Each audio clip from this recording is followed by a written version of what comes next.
Assalamualaikum warahmatullahi wabarakatuh. Selamat siang. Perkenalkan, nama saya NS Hilmaisi Escape MCAP, dosen tetap di program studi D3 Keperawatan, Fakultas Psikologi dan Kesehatan Universitas Negeri Padang. Hari ini saya akan menjelaskan mata kuliah yang saya ampu, Kepemimpinan dan Manajemen Keperawatan. Sebelum saya memaparkan lebih detail mata kuliah yang saya ampu, saya akan menjelaskan tentang tahapan yang saya lakukan dalam proses pembelajaran, yaitu DIA, Delivery, Interaction, dan Assessment. Delivery menjelaskan materi yang akan disampaikan kepada mahasiswa tentang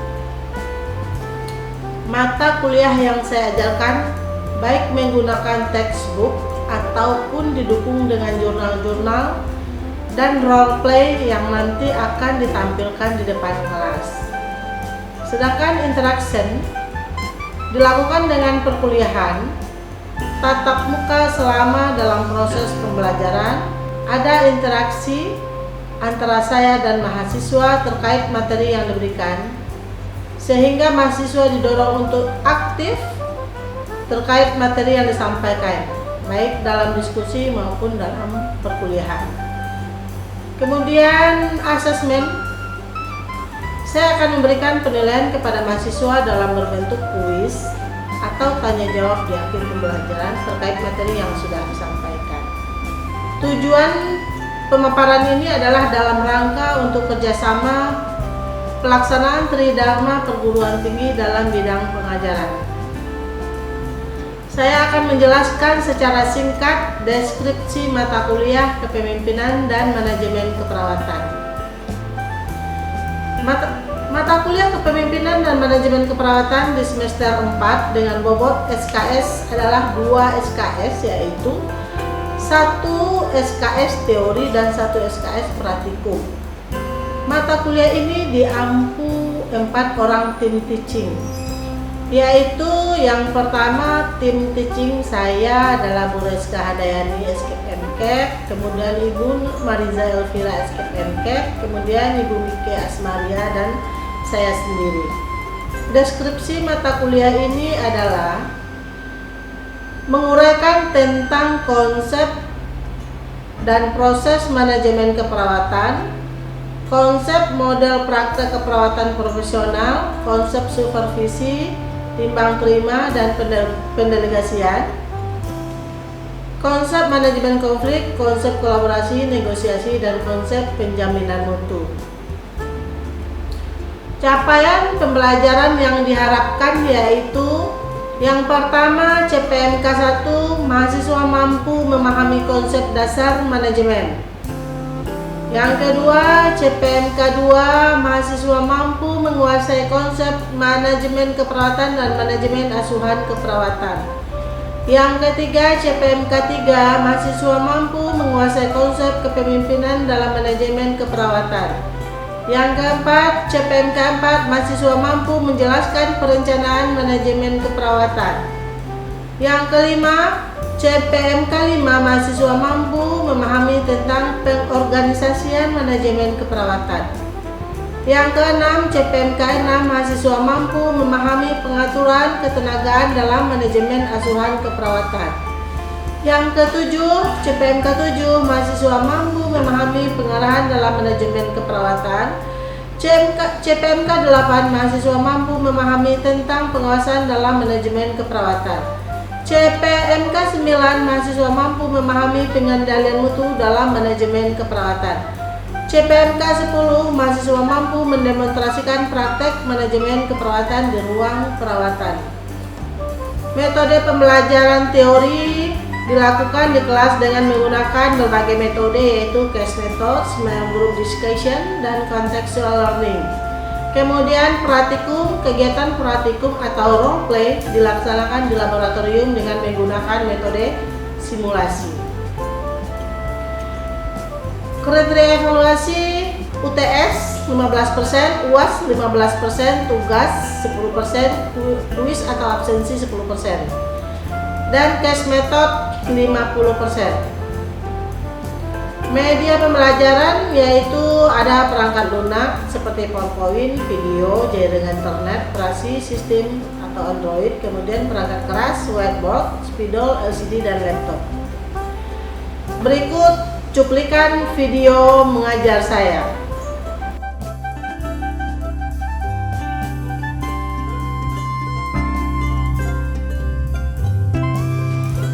Assalamualaikum. Waalaikumsalam warahmatullahi wabarakatuh. Sebelum kita mulai, alangkah baiknya kita berdoa dulu. Berdoa mulai.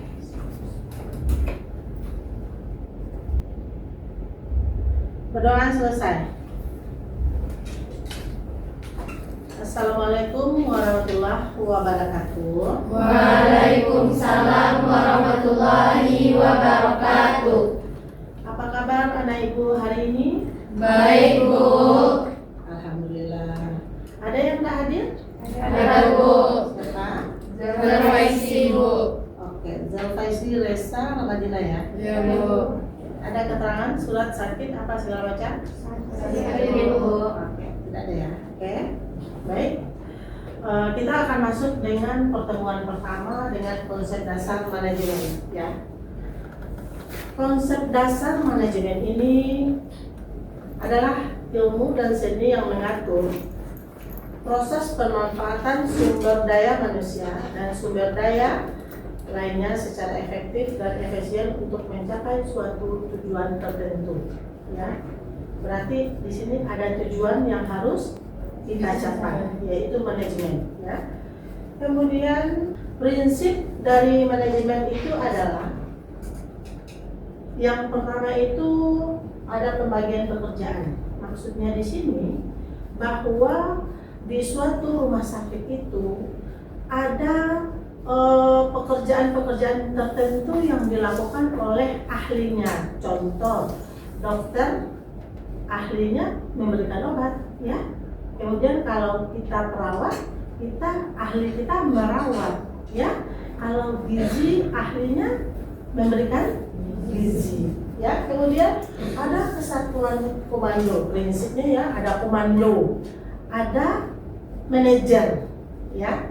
Kemudian wewenang dan tanggung jawab. Punya wewenang dan punya tanggung jawab ya. Kemudian disiplin. Harus disiplin ya. Disuruh datang jam 7, harus datang sebelum jam 7. Kalau kita perawat ya, jangan datangnya jam 8 ya. Oke. Kemudian ada gaji pegawai. Bahwa prinsip dari manajemen itu kita dapat gaji. Kalau tidak dapat gaji, berarti itu bukan bagian dari prinsip manajemen. Kemudian ada kesatuan pengarahan, diarahkan bahwa di suatu organisasi ada pengarahan oleh komando tadi, oleh manajer tadi ya. Kemudian ada sentralisasi ya. Kemudian mengutamakan kepentingan organisasi. Apa contohnya? Mengutamakan kepentingan organisasi, kita harus mengutamakan kepentingan organisasi dulu, baru pribadi ya. Jangan pribadi dulu, baru organisasi. Kalau kita sudah bekerja di organisasi, kita harus punya komitmen mementingkan kepentingan kepentingan organisasi di atas kepentingan pribadi ya. Kemudian ada keadilan dan kejujuran, bahwa prinsip manajemen itu harus adil dan harus jujur ya. Kemudian ada jenjang hierarki karir, bahwa ada karir di situ, karir yang bagus ya.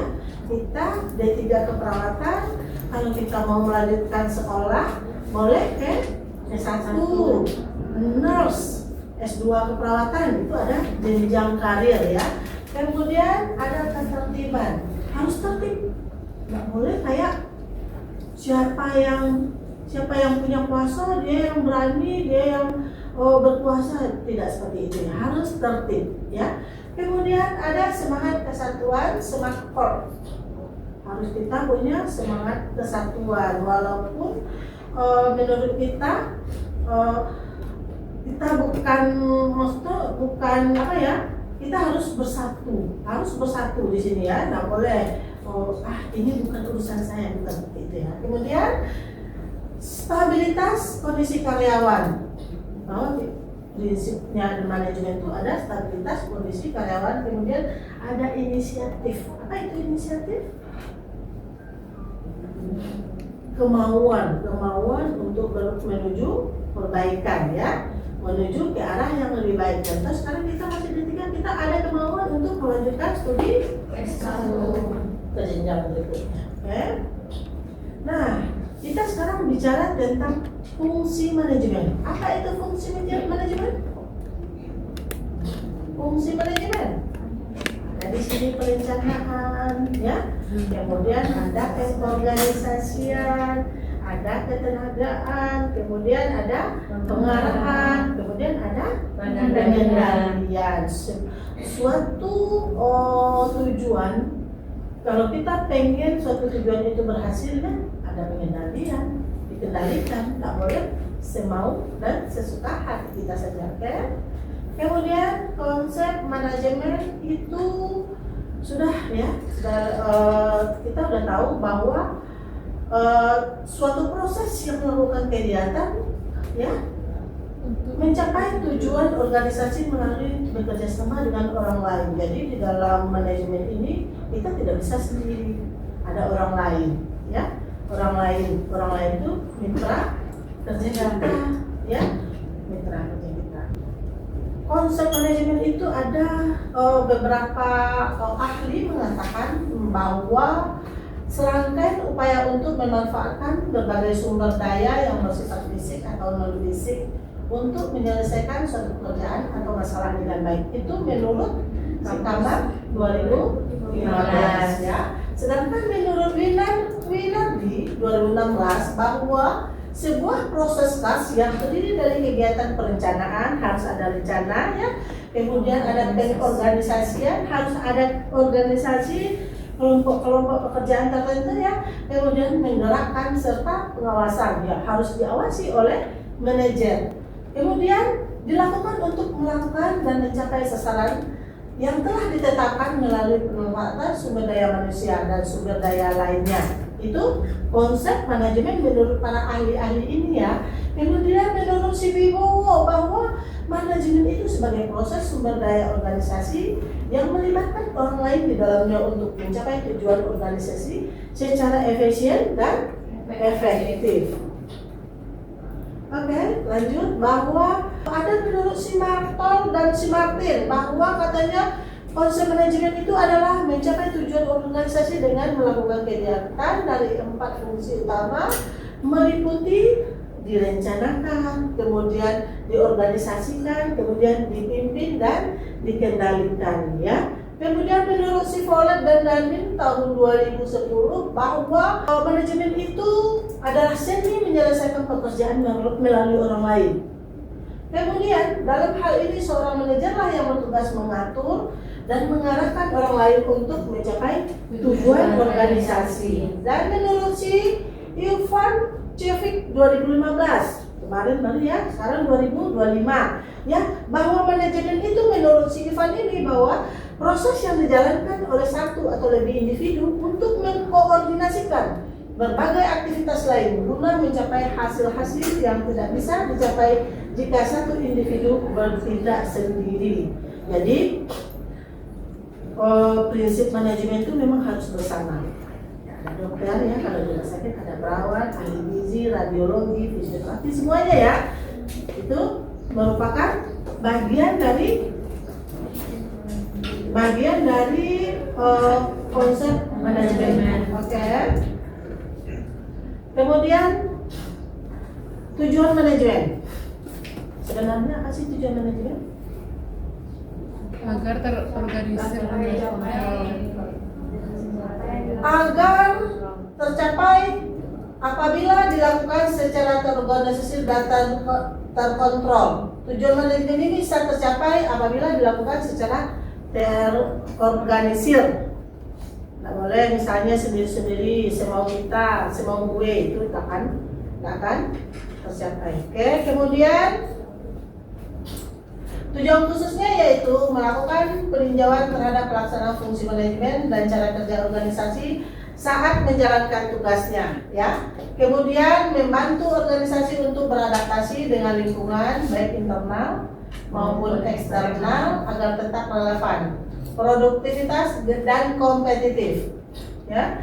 Kemudian dengan manajemen yang baik, keputusan yang diambil didasarkan pada data serta analisis yang tepat, ya, sehingga menghasilkan solusi yang lebih baik untuk masalah yang dihadapi. Kemudian bahwa tujuan manajemennya itu kemudian mengembangkan kemampuan karyawan atau anggota organisasi sesuai dengan bidangnya masing-masing. Ya, dokter misalnya dari S1 dokter aja sarjana kedokteran mungkin disuruh ngambil spesialis, ya. Perawat udah S1 dan nurse mungkin disuruh ngambil spesialis juga, spesialis perawatan anak, medikal bedah, gawat darurat, ya. Kemudian memberi motivasi terhadap karyawan atau anggota organisasi secara positif, ya. Kita harus menghargai. Ada teman kita yang mau sekolah, lanjut dulu ya sesuai pemetaan, ya. Jangan pula oh dia baru masuk kemudian dia pula yang sekolah. Kalau memang teman kita bisa, kenapa kita harus halang-halangi, ya, sesuai dengan pemetaannya, ya. Kemudian apa beda manajemen dan administrasi? Ya, administrasi adalah keseluruhan proses kerjasama antara dua orang manusia atau lebih yang didasarkan atas rasionalitas untuk mencapai tujuan yang telah ditentukan. Itu administrasi. Sedangkan manajemen apa tadi? Manajemen adalah ilmu seni yang mengatur proses pemanfaatan sumber daya manusia dan sumber daya lainnya secara efektif dan efisien untuk mencapai suatu tujuan tertentu. Beda tipis, ya, administrasi dan manajemen. Oke, kemudian kita lanjut komponen manajemen. Ada planning, organizing, staffing, directing, controlling, keuangan, pemasaran dan produksi. Kemudian kita masuk kepada level manajemen. Level manajemen, tingkatan manajemen itu ada top, ada middle, ada first line. Top ini mereka yang CEO, mereka yang punya top, ya. CFO atau presiden itu top. Kalau di sini kita yang top siapa? Di kelas di tiga perawatan ini bukan, ya. Kemudian yang middle manajer departemen, manajer divisi, ya. Kemudian yang first line supervisor dan manager. Oke. Dari penjelasan ibu tadi, ada kalian yang bertanya? Silakan. Perkenalkan, saya Vina dari 23F. Sebelumnya saya ingin bertanya Ibu, Bapak boleh dijelaskan kembali tentang konsep dan prinsip manajemen? Terima kasih. Oke. Konsep dan prinsip manajemen, si Vina katanya kurang jelas. Ada yang mau menjelaskan di antara kita bersama ini? Ada? Silakan. Siapa namanya? Hana, Bu. Hana. Yuk Hana.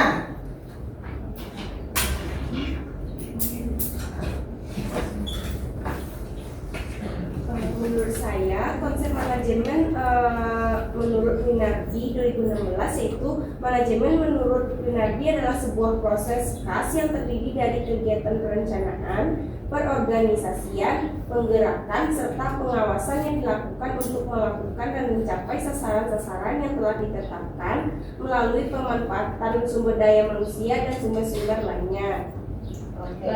Lalu menurut Ibowo yaitu manajemen sebagai sebuah proses sumber daya organisasi yang melibatkan orang lain di dalamnya untuk mencapai tujuan organisasi secara efisien dan juga efektif. Oke, bagaimana Vina? Vina?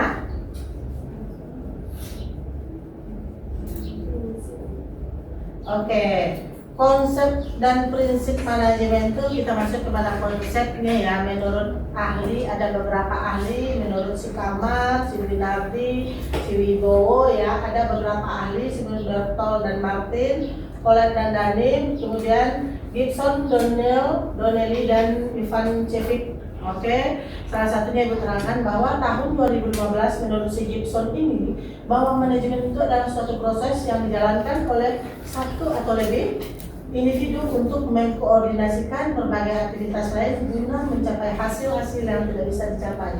Jika satu individu jika tidak bisa dicapai jika dilakukan oleh satu individu, jadi kita harus bersama-sama. Oke, ada lagi? Pertanyaan kedua, ya Jul. Baik, perkenalkan nama saya Zulfadila. Di sini saya ingin bertanya, Bu, fungsi manajemen itu kan ada 5. Bagaimana kalau salah satu dari fungsi manajemen itu tidak terjalankan, apakah manajemen itu akan terjalankan dengan baik? Oke, ada yang bisa? Oke, Tia. Baiklah, saya Tiara akan mencoba menjawab pertanyaan dari Zulfadila. Pertanyaan Zulfadila tadi, kalau salah satu dari fungsi manajemen tidak dijalankan, apakah masih bisa terjalankan dengan baik atau tidak? Apabila salah satu dari fungsi manajemen tidak dijalankan, maka misalkan pertama perencanaan tidak dijalankan dengan baik, maka fungsi-fungsi manajemen lainnya tidak akan bisa dijalankan dengan lancar. Apabila perencanaan fungsi awalnya yaitu merencanakan dengan baik secara manajemen tersebut menjalankannya. Apabila itu tidak dijalankan dengan baik, maka pengorganisasian, ketenagaan, pengarahan, pengendalian tidak akan dijalankan dengan baik. Baik, segitu jawab saya. Terima kasih. Oke, terima kasih ya. Fungsi manajemen itu sebenarnya ada 5 ya. Ada rencana, organisasi, tenaga, dan pengarahan dan pengendalian. Jika salah satu di antara ini tidak kita jalankan, misalnya kita bekerja nih di rumah sakit, ada manajer, ada segala macam, kemudian kita bikin kegiatan, ternyata tidak diorganisasikan. Siapa yang mencari narasumber, kemudian siapa yang bagian konsumsi, siapa yang bagian mekaniknya, apa segala tidak dijalankan, tidak diorganisasikan, jadi tidak bisa berjalan. Jadi harus berjalan semuanya.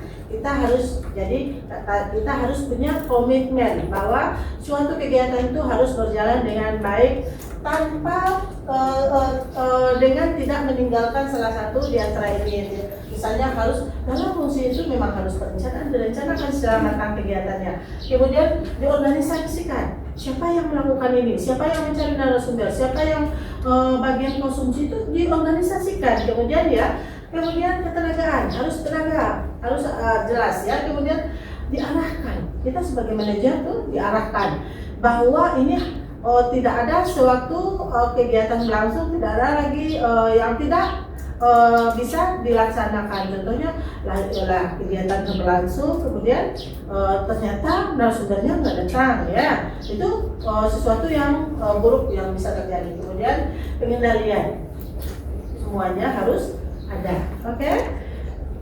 Bagaimana Jul? Oke, pertanyaan ketiga kita minta siapa lagi? Tinggi-tinggi, siapa nih yang belum pernah nih? Siapa? Pertanyaan ketiga? Oke, silakan. Baik, saya Nitya Kanasari ingin bertanya apa saja tingkatan pada level manajemen? Oke, apa saja tingkatan pada level manajemen? Siapa yang bisa menjawab? Oke, silakan. Baik, Ibu, perkenalkan saya Diana Paula Putri yang menanggapi pertanyaan dari beliau. Oke. Yang pertanyaan itu apa saja level manajemen? Level manajemen ini terdiri dari 3 tingkatan, yaitu level top, middle, dan juga lower atau first line.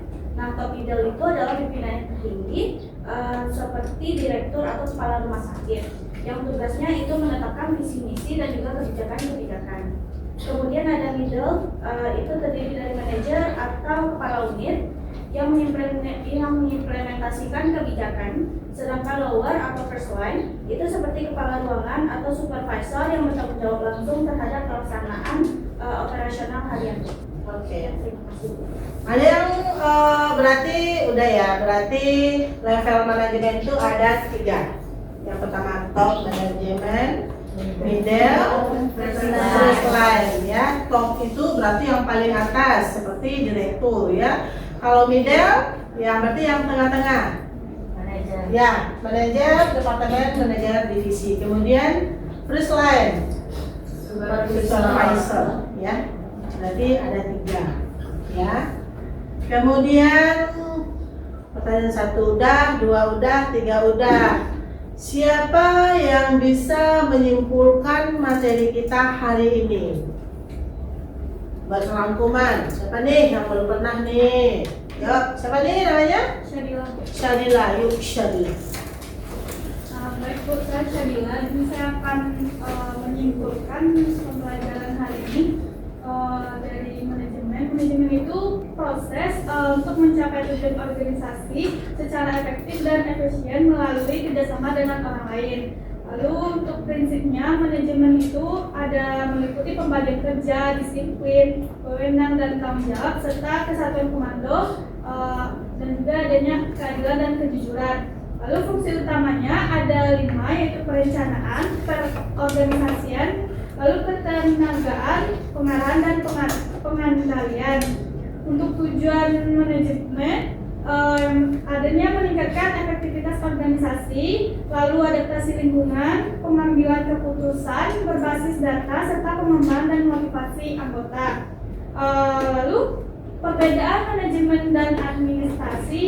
Untuk manajemen itu fokusnya pada pengelolaan sumber daya, dan sedangkan administrasi itu fokusnya pada proses kerjasama. Untuk level manajemen itu terdiri dari 3, ada top, middle, dan first line. Untuk top itu terdiri dari CEO dan direktur. Lalu untuk middle ada manajer dan kepala unit. Lalu untuk first line adanya kepala ruangan dan supervisor. Oke. Sekian kesimpulan dari saya. Terima kasih. Terima kasih. Berarti pembelajaran kita tentang konsep dasar keperawatan hari ini selesai ya. Kemudian untuk pertemuan selanjutnya silahkan kalian baca materi ini. Kemudian dengan materi yang berikutnya, pertemuan kita yang kedua ya. Sebelum kita masuk besok kita adakan kuis dulu, mungkin dari pertemuan yang telah berlalu, kemudian dengan pertemuan yang akan kita lakukan. Oke, untuk pembelajaran kita hari ini kita cukupkan. Jangan lupa belajar kembali, kemudian diulang-ulang di rumah ya. Kemudian jika ada yang belum paham atau tidak paham atau apa ya, silahkan hubungi ibu kembali. Oke, baik. Assalamualaikum warahmatullahi wabarakatuh. Waalaikumsalam warahmatullahi wabarakatuh. Demikianlah deskripsi mata kuliah Kepemimpinan dan Manajemen Keperawatan. Semoga bermanfaat. Wabillahi taufiq wal hidayah. Assalamualaikum warahmatullahi wabarakatuh.